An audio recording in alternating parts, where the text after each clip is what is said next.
और नहीं है, वही फोड़ा फुंसी है जो बाहर होना था अंदर हो रहा है। वो फोड़ा, वो फुंसी, वो दाग, वो अच्छे हैं। जिस भी पेशेंट को कैंसर डायग्नोस होता है उसी को पता होता है कि ये कितना पेनफुल शब्द है, और उसकी फैमिली मेंबर्स को पता होता है कि अब अंत निर्धारित है।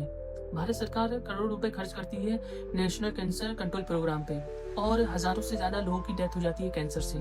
लेकिन सर बोल रहे हैं कि कैंसर जैसा कुछ होता ही नहीं है। लोग बोलते हैं डिग्री से क्या होता है, डिग्री से बहुत कुछ होता है। इसलिए लाइफ में पढ़ाई करना बहुत ज़्यादा ज़रूरी है, क्योंकि उससे आपका न्यूरो कॉग्निटिव एनहेंसमेंट हो, ताकि आपको पता चले कि आप जो सोच रहे हैं और जो बोल रहे हैं उसमें कुछ तो समानता हो।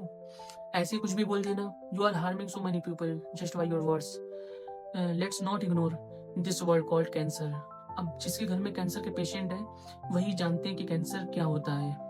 सो अगर फंसी पुलिया समझ के इसको इग्नोर ना करें, फौरन डॉक्टर से कंसल्ट करें। ऐसी इन्फॉर्मेटिव वीडियो बनाता रहूँगा। इंस्टा पे देख रहे हैं तो फॉलो करें, यूट्यूब पे देख रहे हैं तो सब्सक्राइब करें। Thank you.